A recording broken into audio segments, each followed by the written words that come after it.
ya kwamba wakati mwingine ni vizuri kukumbushana. Bwana asifiwe. Ni vizuri kukumbushana ili kwamba tuanze kuelewa na kujua ya kwamba miaka inaenda, siku zinazidi kusonga mbio. Kuna wengine bado wanafikiria wako jinsi ambavyo walivyokuwa.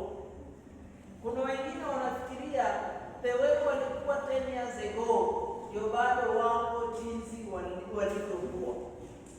Lakini ni vizuri kukumbusha ya kwamba miaka inazidi kuenda na unazidi kuzeeka, unazidi kuwa mzee. Ukianza kuangalia hata Januari mpaka leo, mambo mengi yamebadilika kwa wewe binafsi, maisha yako jinsi ambavyo ulivyo, kwa kutamka, kwa kutembea, mambo mengi yamegeuka. Na hivyo basi mwandishi wa hichi kifungu aliketi kama sisi jinsi ambavyo tuko kungojea 2026 na akaambia Mungu, nifundishe kuyahesabu masiku haya ili kwamba nipokee moyo wa hekima. Maana jinsi ambavyo tunazidi kuishi, ni hekima itaweza kutuwezesha kuishi na watu tofauti tofauti, kuketi maisha au kuketi eneo tofauti tofauti kwa ajili ya hekima na maarifa. Kazini unahitaji maarifa, pale popote unatembea unahitaji maarifa. Na hivyo basi mwandishi anatuambia Bwana, tufundishe kuyahesabu siku zetu. Wengine mambo mengine huwa yanawapata tu ghafla. Unajua kuna wenye ambao 2026 itawapata tu wakiwa tu hali hawana chochote, hawako tu, wanangoja mwaka ikuje wavuke. Na kuna wale ambao already wameanza kuweka mikakati ya jinsi ambavyo itakuwa. Na kuna wale ambao already wameanza kuishi hiyo maisha tayari, wameanza kujipanga. Wanajua ya kwamba hii mwaka itakapokuja sitaanza kuishi hivi, nitatembea namna hii. Bwana asifiwe. Na unajua ya kwamba mwaka unavyozidi kuenda, mambo mengi yanafanyika. Kuna kujipanga kwingi. Unakumbuka mwaka huu mambo mengi yamefanyika, hata taifa tutapoteza watu. Na ni baada ya Bwana kutufundisha ya kwamba mwaka haiwezi kutoshana au siku haziwezi kutoshana, haziwezi kulingana. Kuna siku utapanda juu na kuna siku ambayo utashuka. Kuna siku ambayo utalia na kuna siku ambayo utacheka. Kuna siku ambayo utafurahi, kuna siku ambayo utakuwa na huzuni. Kuna siku ambayo kazi itakuwepo, kuna wakati mwingine haitakuwepo. Haya yote yahitaji Mungu kukufunza, kukuelimisha, kukuelekeza, kukwambia ya kwamba mwanangu, hivi ndivyo siku hiyo ikifika ya kupasa kuwa. Hivi ndivyo usiku ya majonzi ikifika inakupasa uifanye. Praise the Lord. Unajua tunaweza kupea hivi kesho hii mtu ambaye hukujua ataenda kuwa na baba na aende. Kwa sababu tukianzia hapo tu verse 10, hapo tunataka tuanze kuisoma. Inasema hivi verse 9, maana siku zetu zote zimepita katika hasira yako, tumetowesha miaka yetu kama kite. Siku za miaka yetu ni miaka 70. Praise the Lord. Tunaendelea kufika hapo. Kama ulikuwa umesahau, tunaendelea kufika hapo. Na vizuri tukumbushane ya kwamba si ya kwamba tunaingia mwaka huu mwingine na tunabaki the way we are. Mambo yanaenda kubadilika. Kuna wengine ambao hawatakuwepo. Kuna wengine ambao watachaguliwa, wataenda kuwa na baba. Hivyo basi ni Mungu atufundishe kuketi na moyo wa hekima. Na ikiwa tuna nguvu miaka 80, si lazima uishi miaka 80, hapana, ni ukiwa kama kuna nguvu. Praise the Lord. Wengine wanasema bonus, miaka za bonus. Ni miaka 80.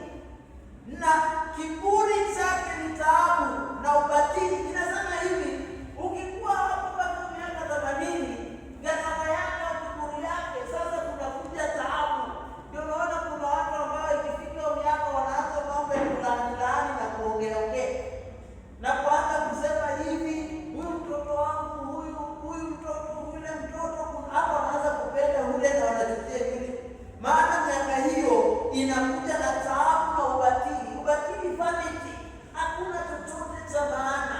Unajua kwa miaka yote hata unapata there is nothing important. Unapata ndiye anaotakiwa anauza shamba yote,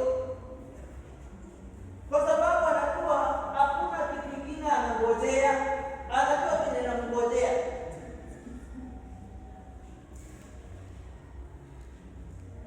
Maana chapita upesi tukatokomee mali. Praise the Lord. Hiyo masiku inakimbia mbio sana. Lakini juzi hii miaka ile kidogo tu, Bwana asifiwe. Hata ukweli yake inaenda namna gani, utajipata tu kuwa na ndevu imeanza, utajipata tu mambo inaenda hivi hivi, watu wanaanza kukusukuma hivi, Joshua oa. Maana miaka inaenda. Praise the Lord. Ni ukweli. Bwana asifiwe. Miaka inaenda mbio, na ni Bwana anapaswa kutufundisha kuhesabu hizi miaka yote. Kuna wengine wataishi hizi miaka 70 na hakuna chochote ambacho wataweza kusimama na kusema I did something. Kuna mtu sahizi hata leo hii ukisimama hakuna chochote ambacho unaweza jisifu na au kusimama na useme nimefanya hii, nikafanya hii, nikafanya lile. Maana siku zimepita, wewe umekuwa procrastinating. Unasema nitafanya kesho, au pia kwamba kesho Yakobo anatuambia the book of James ya kwamba ukisema tuonane kesho, hiyo ni majaliwa ya Bwana. Praise the Lord. Ni majaliwa ya Mungu, si ya kwamba lazima utaona kesho, si lazima ya kwamba kesho tutaonana, na si lazima ya kwamba kesho tutakuwa wote wazima. Mungu akipenda. Praise the Lord. Mungu akipenda ufike 70 utafika. Unajua hata kuna maswali mengine huwa tunaulizana, mbona watu wazuri Mungu huwa anawachukua sana, alafu wale wakatili kama kina Kaini ndio wanakaa muda mwingi. Mungu hata alijibu kwa Biblia. Praise the Lord. I think this is Isaiah chapter 57. Let's check that.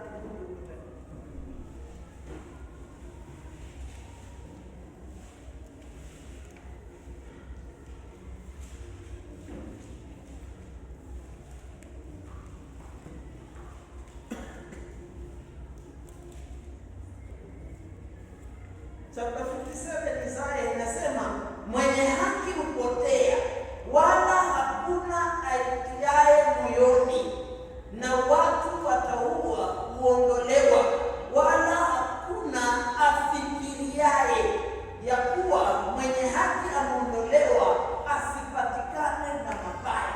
Praise the Lord. Kwa hiyo Kiingereza inasema watu wanakufa, wale wema, the good people die. Why? Ili kwamba wasipatikane na mabaya.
Ibrahimu akasema, mwanangu, nimeanzia verse 25. Ibrahimu akasema, mwanangu, kumbuka ya kwamba wewe uliyapokea mambo mema yako katika maisha yako, na Lazaro hivyo hivyo alipata mabaya, na sasa yeye yuko hapa anafarijiwa, na wewe unaumizwa.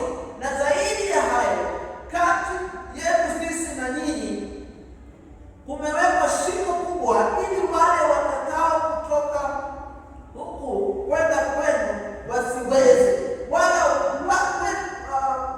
watu wa kwenu wasivuke kuja kwetu. Akasema, basi baba, nakuomba utume nyumbani kwa baba yangu, kwa kuwa ninao ndugu watano. Sasa tutafafanua sana mambo hayo, twende mambo ya sheria na nini, tusome tu hivyo the way it is, ya kwamba akasema, basi baba, nakuomba utume nyumbani kwa baba yangu, kwa kuwa ninao ndugu watano, ili awashuhudie, wasije wao pia wakafika mahali hapa pa mateso. Ibrahimu akasema, wanao Musa na manabii, na wasikilize wao. Akasema, la baba Ibrahimu, lakini kama akiwaendea mtu atokaye kwa wafu wakatubu, akamwambia, wasipowasikia Musa na manabii hawatashawishwa hata mtu akifufuka katika wafu. Bwana asifiwe. Ya kwamba huyu mtu aliangalia akajua huku kuko na mateso mingi, na hakutamani ndugu yake awaye yote yule akuje aishi kwa maisha kama hayo ya kuumia. Inaita wakati wa kusaka meli, wa kulia na kusaka meli. Akaambia Abrahamu afanye namna hiyo. Abrahamu akasema, haiwezekani. Huko ulimwenguni kuna watu, kuna manabii, kuna Musa ambaye atawafunza mambo ambayo yanafaa wafanye, na wasipoyafanya ambayo wanafunzwa hawataokoka. Watakuja mahali wewe ulipo. Praise the Lord. Watakuja mahali wewe ulipo. Jambo ambalo nasema ni ya kwamba baada ya mambo haya yote, kuna siku ambayo matendo yako yatahitajika kuhesabiwa. Utatoa hesabu, useme ya kwamba jana nilienda wapi, jana nilifanya hii, juzi nilifanya hii, ile wakati mwingine nilifanya hii, baada ya mwaka 2025 nilifanya hii. Ndio wakati ni evaluation, unaketi chini uanze kuangalia 2025 imekaa aje na imekuwa aje. Praise the Lord. Na ndio wakati mwingine ni vizuri ujiite tu bahati mwaka wakati imeisha, kama huu unaketi chini day 29 ama siku yote unaanza kuevaluate wewe mwaka umekuwa, na uanze kuangalia wapi ukwenda vizuri, uanze kuangalia wapi ulifanya vizuri, wapi nienda wapi. Unapeleka retreat ya siku moja na you begin to evaluate those things. Praise the Lord. Uanze kupanga mahali ambapo ulienda vizuri, unasema ya kwamba hapa nitaongeza hivi, hapa nitafanya hivi, hapa nitaenda hivi. Mahali ambapo ulienda vibaya, hapo hivyo unarekebisha. Bwana asifiwe. Unajua Biblia inasema ya kwamba yeyote atakayesema hana dhambi ni mkora, anadanganya. Praise the Lord. Wewe ukiketi useme ya kwamba mwaka huu wote ulifanya tu mema, hakuna mahali ambapo mambo yalienda namna. Unajua hata Musa, kuna wakati Musa alikani Petro akuja amwambie, "Ewe ni kiongozi mzuri, lakini ukiendelea kuongoza namna hii utakufa. Unahitaji watu wa kusaidia." Bwana asifiwe. Uongozi huo akiwa anaweza songesha milima. Tunajua Musa vizuri, ya kwamba Musa angeamuka aseme hivi, alitoka hapa iende hivi, amuka ilo mkono maji nafanya hivi, akonga mchanga vumbi inatokea. Yaani hata Biblia inamuita Mungu kwa Haruni. Praise the Lord. Yeye alikuwa kama Mungu, aliweza fanya mambo, miujiza, ishara. Lakini kuna mahali ambapo alipokuwa anaketi na evaluation, kuna mzee wa kusaka aliketi akakuja akamwambia, my brother, the way unaendelea hii uongozi haiendi namna hii, kuna vile inafaa ufanye.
tushike amri zake, maana hivyo ndivyo inamhitaji. Wakati Mungu anatufunza kuzihesabu siku zake, kuna mambo ambayo inafaa uelewe. Hizi siku nenda siku rudi, inafaa ujue, inafaa ya kwamba umche yeye, na ya pili ushike amri zake. Na pia tunaendelea kusema verse 14, kwa maana Mungu ataleta hukumuni, kila kazi. Hakuna ile imebaguliwa, kila kazi Mungu ataleta hukumuni, pamoja na kila neno la siri. Praise the Lord. Pamoja na kila neno la siri, everything done in secret, everything said in secret, ya kwamba Mungu ataleta katika hukumu, likiwa jema au likiwa baya. Praise the Lord. Likiwa jema au likiwa baya. Ukizifanya kwa siri ni sawa, ukizifanya tukiona ni sawa, lakini tuelewe ya kwamba kuna siku. Praise the Lord. Haijalishi wewe ni nani, hata kama ni atheist, haijalishi hata kama ni nani. Kenyewe tunaamini wewe amini, lakini kuna siku.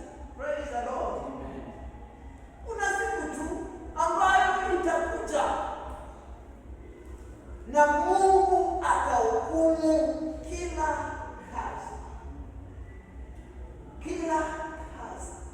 Ndio maana Biblia inasema ya kwamba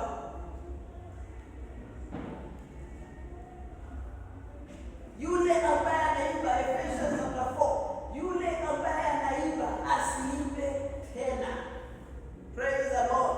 Yule ambaye anaiba asiibe tena. Yule ambaye anafanya nasi asifanye tena.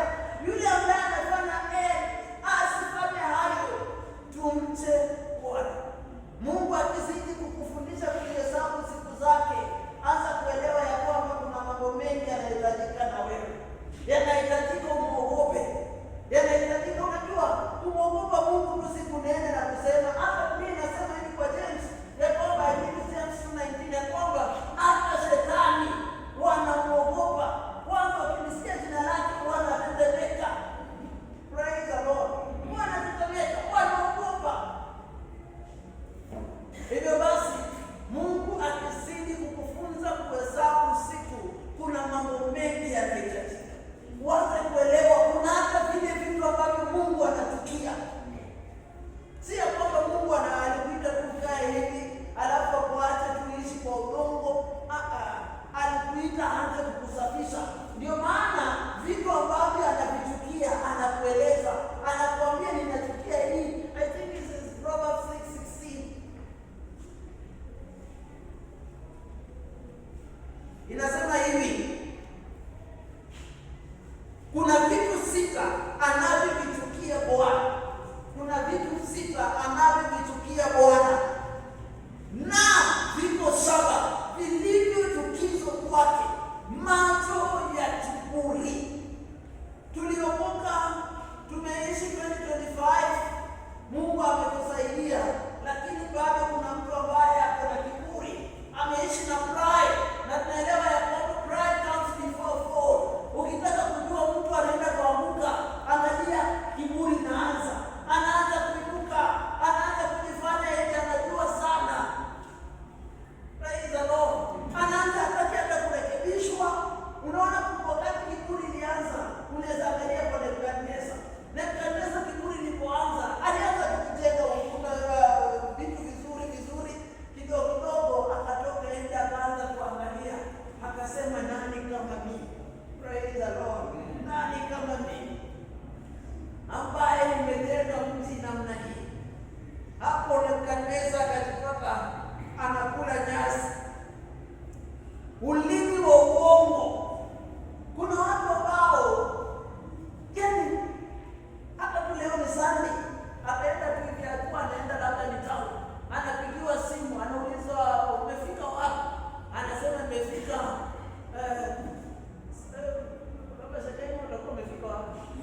kuzaliwa tu. Na kweli waongo wote bado makao yao ni moja.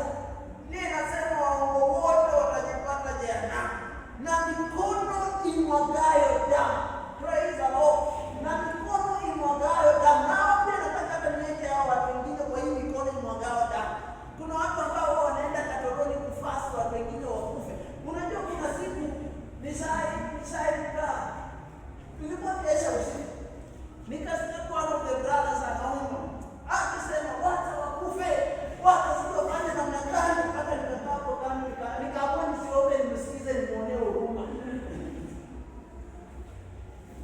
Kuna watu watafuta mbinguni wapate pia wao walio watu wengi, na unaambia Mungu, mimi nilikuwa nimeokoka, nilikuwa namna gani, sijui na Mungu anakuangalia anasema Bwana wewe hata juzi tu ulikuwa unaomba sijati mtawi gani ya kufa, na mimi nilisema ya kwamba hayo mambo ambayo niliambia Musa ni kwa sababu mioyo yao ilikuwa migumu, ndio niliandika hivyo ya kwamba na wachawi wote hawapaswi kuishi.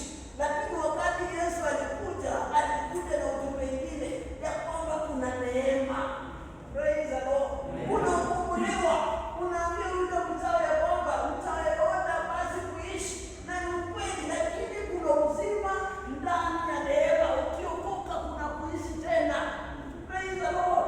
Ukiokoka kuna kuishi tena.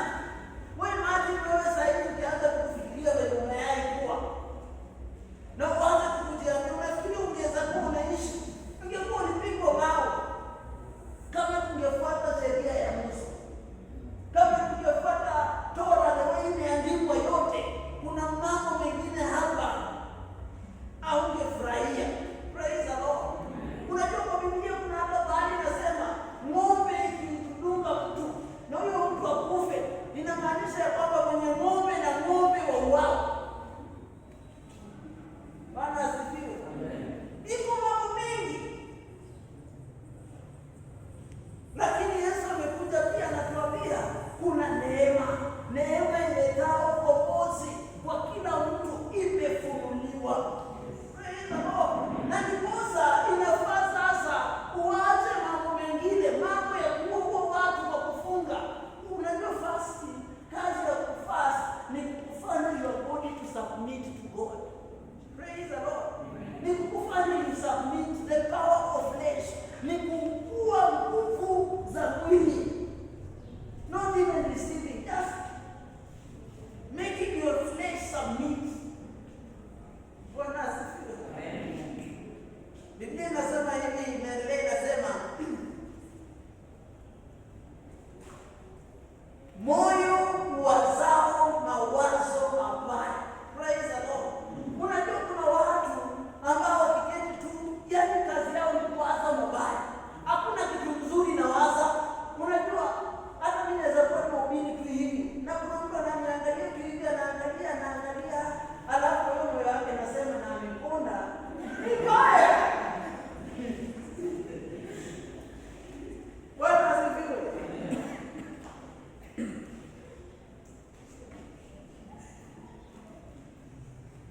Kuna watu wako tu hivi. Sasa hivi kwa kanisa mtu amewaza mtu anaenda kukula lunch. Praise the Lord. Moyo inawaza tu mambo machafu, mambo mabaya, fai. Taifa inaenda hivi. Wewe unawaza tu wewe utafanya mambo yasiende vizuri. Kuna watu kanisa sasa hivi wamepanga iende hivi. Mwingine hapo tu hapa anapanga the way ya destroy. Praise the Lord. Moyo ndio maana Biblia inasema moyo wa mwanadamu ni mdanganyifu, nani anaweza kumstahimili? Praise the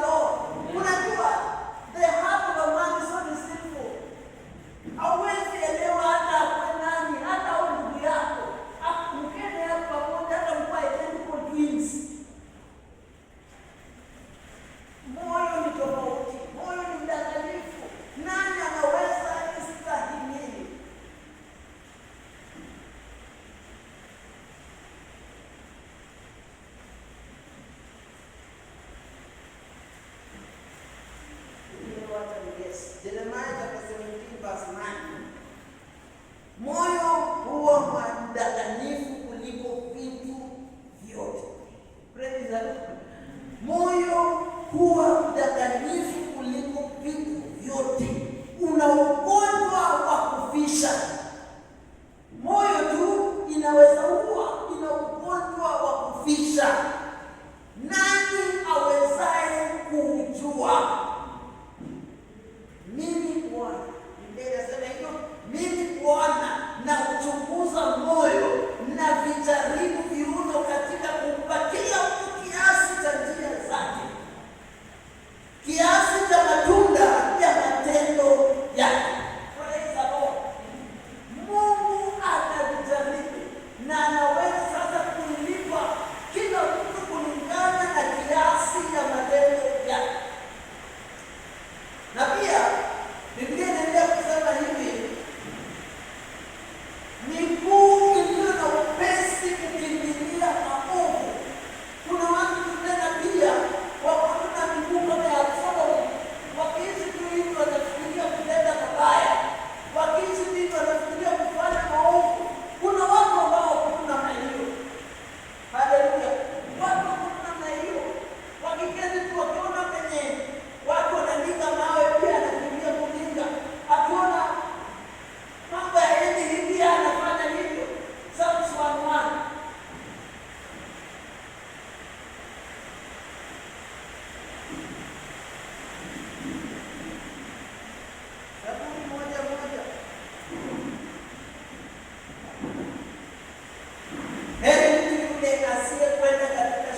Verse 12.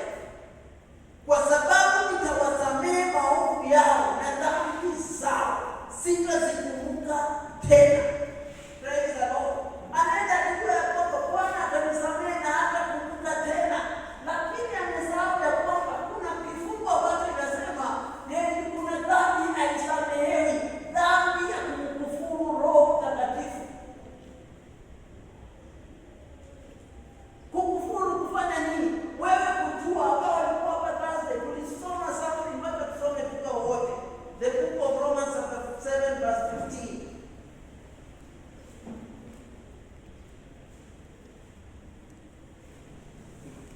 Warumi 7:15. Tulisoma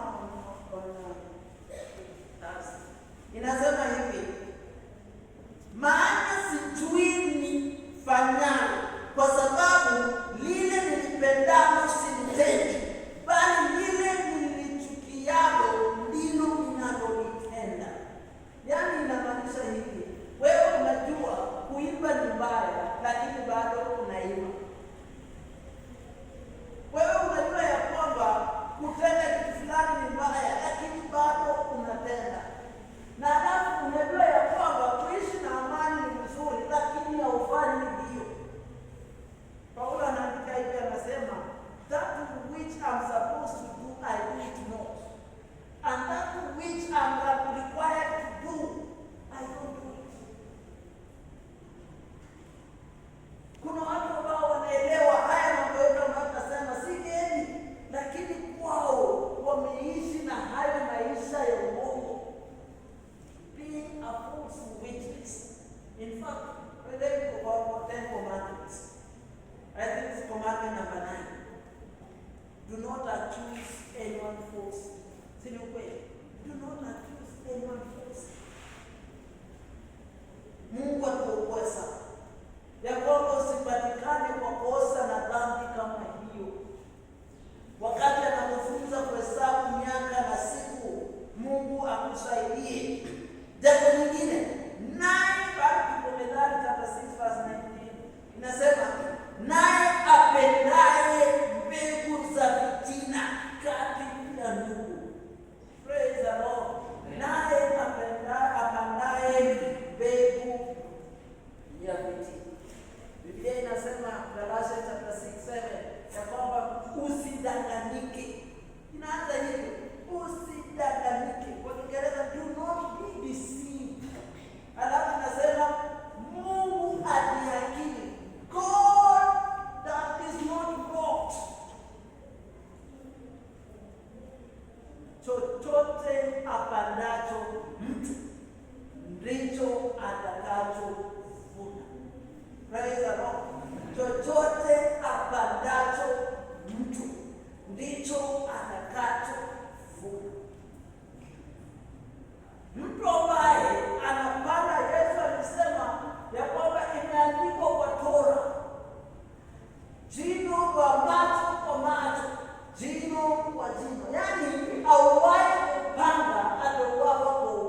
Haleluya.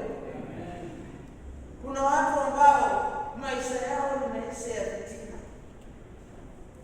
Ukienda kwa sisi wenye tuko na Delta za 2020, wengi wetu za Delta zimejikunja hivi. Si ati tumejikunja kwa sababu ulikuwa unafanya kazi nyingine ya maana. Nimejikunja kwa sababu ulikuwa na kazi ya kufanya fitina. Uliongea, ulikuwa unasema, unapata bado mwanaume alikalia, akaanza kuongea, akaanza kusema unajua unaenda unajua. Wewe unajua ukienda kwa area ya fitina ndio unaomba fitina. Unajipata tu mwani wa tayari unaanza kufanya fitina.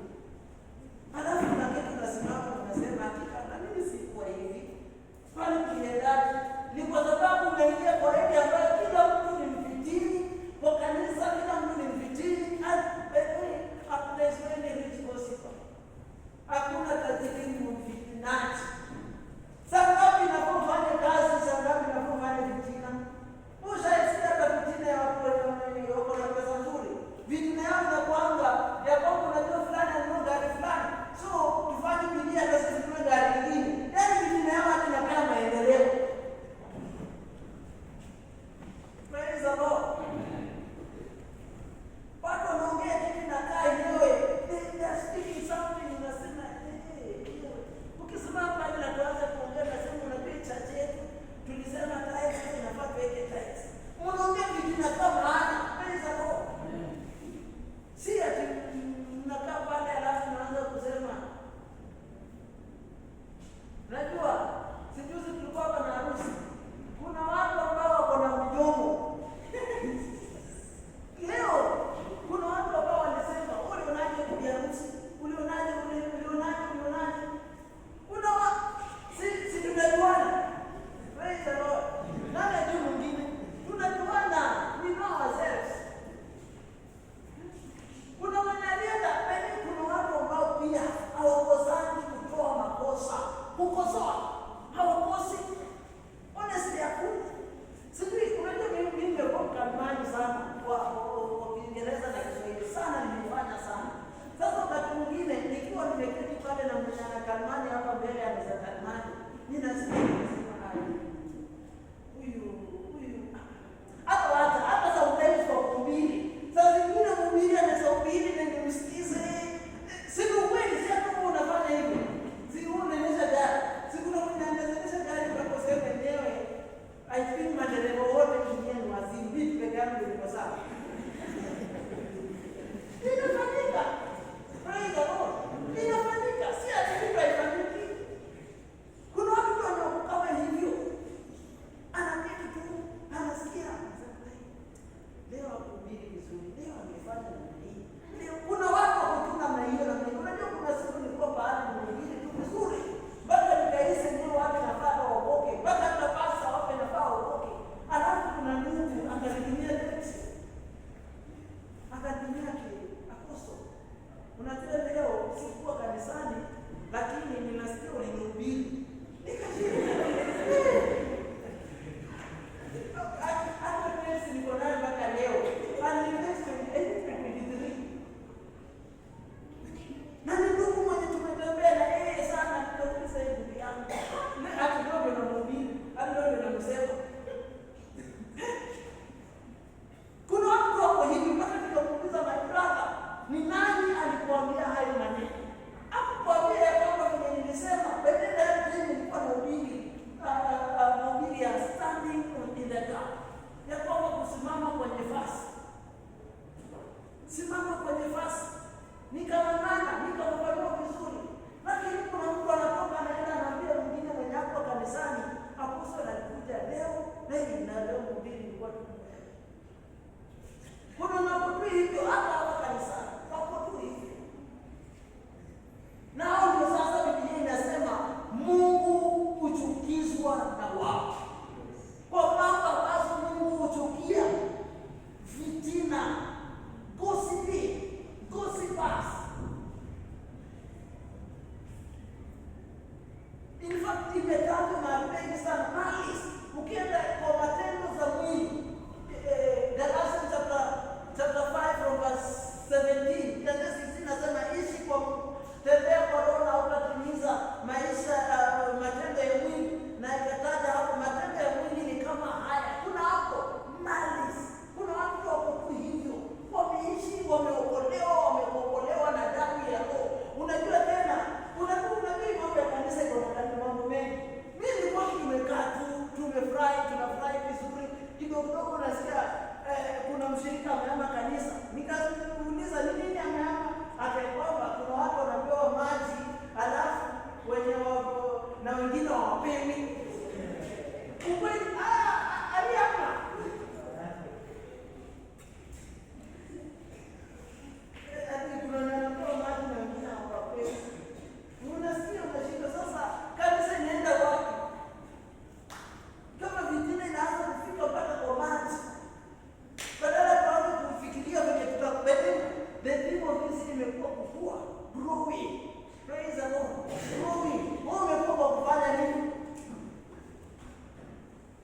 kuna venye kuko. Na mimi nikiingia kwa hiyo kiti, nitawapea kila mtu huo utakuwa Minister of Finance, utakuwa nini? Ilifanyika. Iko kila mahali, si hatujaanza tu hapa, iko. Praise the Lord. Iko kila mahali, imejaa. Na kwanza hicho ndio kidonda sugu sana kila mahali, kanisani, kazini, fitina. Bwana asifiwe. Fitina. Kwa vitu ambavyo Mungu vichukia, fitina. Kama ni mmoja wa watu ambao unaketi unakosa mambo mengine ya kusema, let me just be silent. Be quiet. Nyamaza. Bwana asifiwe. Si vizuri kuua wenzako wakiwa, unajua kuna siku mimi nimeketi tu nikajiambia hata niende kwa rafiki yangu kutembea. Na hapo ndio tulikuwa, hapo ni kama state house, meeting house. Nikaenda sasa, siku mimi nilikuwa nimechelewa. Kaingia nikafika kwa mlango, nikapata story imeshika. Na unajua kweli vitu walikuwa wanaongea kwa kweli, kwa sababu mimi sikuwa na kitu. Sasa wanaongea kuhusu mimi. Nikasema nilio naongea ukweli, lakini sitaingia huko maana moyo wangu umepasika. Nikarudi kwa nyumba. One of my friends mwenye naye kuja kanisa, bro, tulikungoja sana. Nikasema nilikuwa nimechoka nini hivyo. Lakini nilisikia wakiongea, nikanivunja moyo sana. Unajua hata leo usikie jirani fulani anaongea kuhusu wewe, lakini sio sana mimi na consider kwa hiyo brother. Inakuvunja moyo. Hapa sisi tumechukwana, sisi ni mandugu. Na hivyo basi usikuwa mmoja wa miongoni ambaye anavunja moyo. Praise the Lord. Mwaka ambao unakuja, waje kwa mwaka wa faida. Tukiketi pamoja tuanze kuongea ya kwamba Joshua umekaa Nairobi sana, umelend sana, tuanze kusaidiana, utafanya hapo huko na nchi pako. Let's now stand and tuanze kufika kugrow. Praise the Lord. Tusigrow tu spiritual peke yake na tunaacha physical things. Bwana asifiwe. Si hata sasa hivi tunaongelea mambo ya Lazaro. Ukikufa kama Lazaro ni sawa, bado utaenda mbinguni. Na ukifa ukiwa na mali kama Abrahamu, bado utaenda mbinguni. Bwana asifiwe. Amen. Ni wewe mwenyewe unafaa uchague unataka kuwa nini? Ukitaka kuwa Lazaro kuwa, ukitaka kuwa Abrahamu kuwa. Na tukianza kusemezana, tuanze kuambiana, tukitaka kukua, let's begin to read. Tukitaka kukua, let's start our small businesses. Tukitaka kukua, tuanze hivi na hivi na vile. Let's grow. Sasa hivi tukisimama, aishi kile basa kuja tulize hapa, kila mmoja aanze kusimama atoe report. Aseme wewe tulianza timu ya kugrow, umeenda wapi? Na wenye wajagrow wapewe likizo ya miezi 3 wa grow. Kama namna gani basi? Watu wapewe likizo, wao grow kwanza. Kwa sababu wewe imagine tunaenda wapi? Next year tunaenda kuwa na timu nyingine. Na kama utagrow, bakisha hiyo timu kugrow kwanza, alafu tena na ile tutakuwa na nyingine hiyo. Usiende na system, usiende mtu wako anasonga wewe usonge. Juu wako na Mungu na Mungu hapana. Grow. Unajua lecture wangu na kufundisha theology. Atuambia kuna siku nyingine alikuja akaambia marafiki yake ya kwamba unajua mimi nimehama. Wakawaambia awapeleke kwenye Miami. Wakaenda, kwenda hiyo njia ni hiyo tu. Kwenda wakaingia kwa gate, hiyo gate kenye huwa wanaingia kwenye huwa wanaingia kila siku. Kufika kwa nyumba ni hiyo nyumba tu. Wakamuuliza, "Bwana ulisema umehama, ulienda wapi?" Akasema ni amjalia rais, kitanda ilikuwa hapa.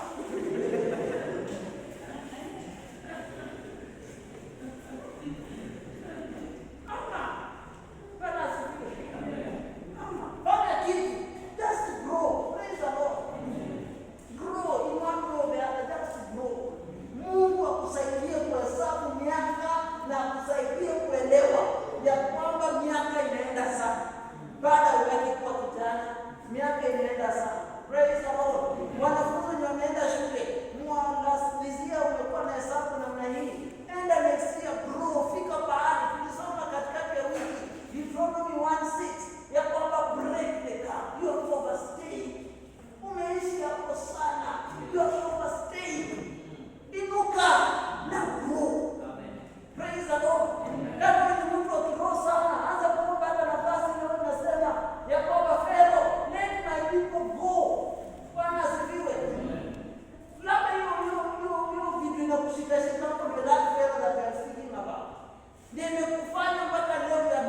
that we can see victory, that we can see elevation. Tusikutane hapa tena next year, tuanze kutabiriana na hiyo tabiri ziendi mahali, tunabaki tu hapo hapo. We need to see ourselves tumebadilika. Bwana asifiwe. Na ukibadilika, badilisha jirani, badilisha neighbor, badilisha kila mtu. Praise the Lord. Na ukibadilisha kila mtu, saidia wale ambao hawana. Saidia mwisho kabisa. Tukiongea mambo ya kusaidia, Psalms 41. Tutaanza kumalizia hapo.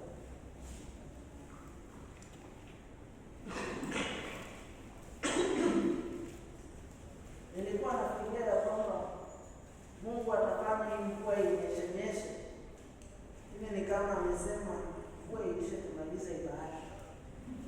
Hata nimalizia na ibada salamu tumalize. Praise the Lord. Amen. Heri amkumbukaye mnyonge. Heri amkumbukaye mnyonge. Bwana atamwokoa siku ya taabu. Maana kumbuka bado tunasema siku zinazidi kusonga na siku ya taabu zinakuja. Ukikumbuka kuna mwimbaji alipaki yake anaimba kwamba kumbuka Mungu siku ya ujana wako. Siku ya uzee ukija, Mungu atafanya nini? Atakukumbuka. Anasema kumbuka Mungu wakati una meno, siku hautakuwa na meno kwa kibogoyo. Bwana atakukumbuka. Maana hizo siku inaitwa siku za taabu. Huwa zinakuja. Praise the Lord. Na Bwana atamlinda na kumhifadhi hai. Mtu ambaye anawakumbuka wengine. Kama ni Christmas mpaka tunaendelea tarehe moja. Ukiwa mtu wa kukumbuka wanyonge, jinsi ambavyo Bwana anataka, Bwana anasema atakulinda na kumhifadhi. Bwana atakulinda.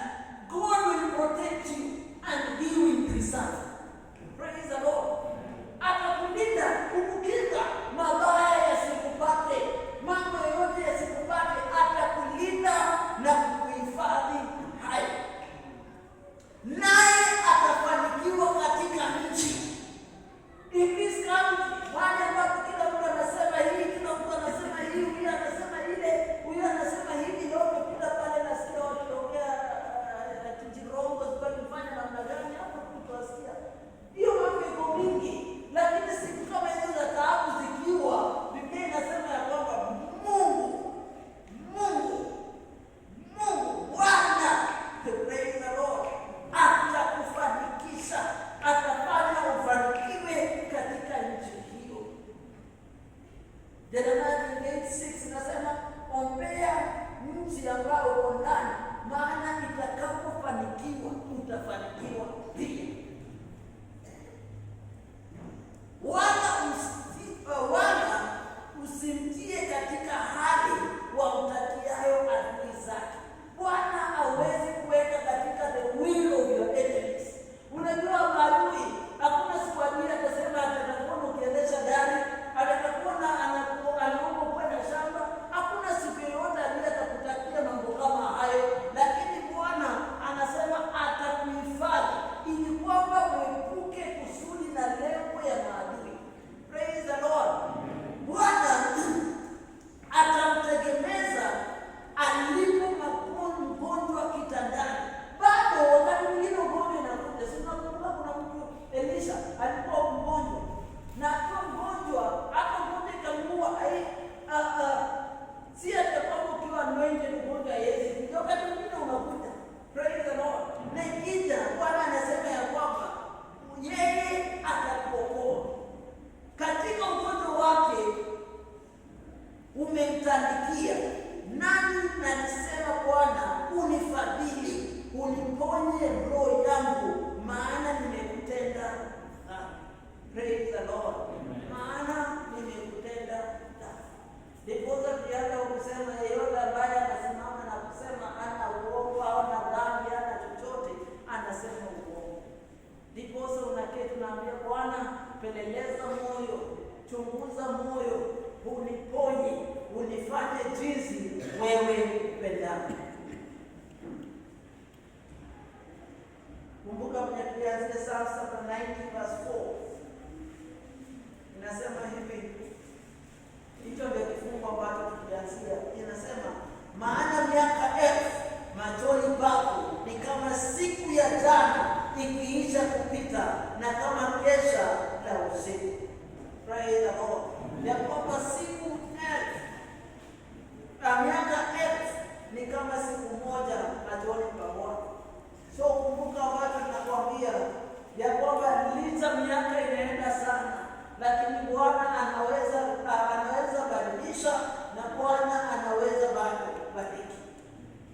asifiwe. Tusikae tu hivyo, tujue ya kwamba kama ulikuwa unategemea Bwana afanye jambo na hajafanya mwaka huu wote, usijali, usife tumaini, usife moyo, usivunjike. Bado Bwana ambaye tunamwabudu anaweza fanya tena. Praise the Lord. Bado anaweza fanya tena. Na usijali, umekuwa unategemea Mungu kwa kazi na ni leo na bado karibu siku 3 mwaka ishe. Don't worry. God knows better. Praise the Lord. Mungu anajua na anaelewa chochote ambacho umekuwa unamtumainia Bwana, iwe fedha, iwe nini, chochote hicho. Don't worry. God knows better. Miaka zinasonga, siku zinasonga, lakini yeye anaelewa. And he is going to do something. He is going to give us testimonies. Praise the Lord. Mungu anaenda kutupea ushuhuda. Mungu atubariki sana. Let's pray. Father, thank you because you are faithful. Thank you because of your word. Thank you because of leading us. Thank you because of speaking to each and every one of us. Mungu tusaidie neno hili lako likakue na ikazidi kumea ndani ya maisha yetu, ili kwamba Bwana ikazae matunda, ili Bwana ikazae matunda zaidi na zaidi, jinsi ya wewe mwenyewe upendavyo. Na ni katika jina la Yesu Kristo tunaomba na kuamini. Amen. Bwana sifiwe. Amen. Nikimalizia, nilipata kazi kwa upande wa Gatukulu. Na nashukuru Mungu kwa hiyo. So nitakuwa na hama hapa nikienda kule na nyumbani kile nyumbani. Praise the Lord. Kwani nyumbani kwa naongea na baba Shakaina na nitaongea na mchungaji kwa leo tutapanga. Amen. Na ndio kila kitu kinawezekana. Na kesho